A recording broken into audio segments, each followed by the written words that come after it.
Manstu þegar þú sagði mér að Anna var að halda framhjá? Já. Hvernig vísbendingarnar voru einhvern veginn út allt, en þú hefði neitað að horfast í augu við þær. Já.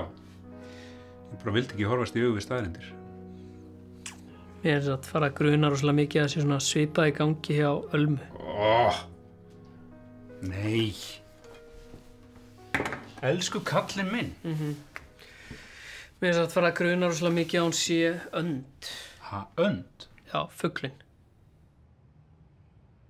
Ég trúi þess ekki. Býtu, af hverju heldurðu það? Það byrjaði þegar ég tók eftir því að það er alltaf fiður í rúminu okkar. Ok. Smá weird, en svo er ég bara geta alveg eins og úr kotta. Þannig ég pældi ekki meir í því. Já, örugglega bara kotta. Síðan tók ég eftir því að hún vildi alltaf bara borða brauð.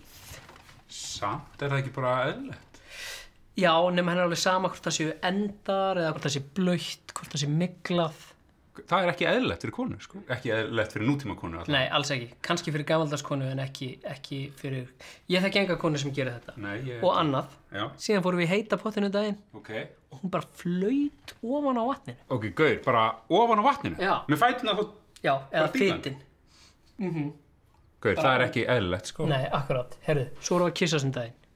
Gekkja rómó, gekkja næs. Herðu, tekið eftir því að hún er með harðan og framstæðan kokk. Já, gaur, það er skýrt merki að hún sé önd. Já, akkurát. Já. Ég hugsaði það. Útkljáð mál. Nei, svo hugsaði ég nefnilega. Það kissa allir mismunandi. Já. Er það ekki? Jú, Já. reyndar er það þannig. Þannig að kannski maður vill ekki vera að dæma og snemma. Nei. Og síðan það sem ég finnst langskrítnast. Við vorum í flugvél daginn. Ég var í gluggasæti og hún var við hliðin á mér.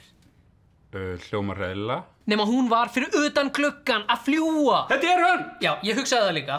En síðan hringdi ég í fuglafræðing. Ok, og hvað? Og bara allt í góðu. Hún er ekki önd, sagði hann. Nú?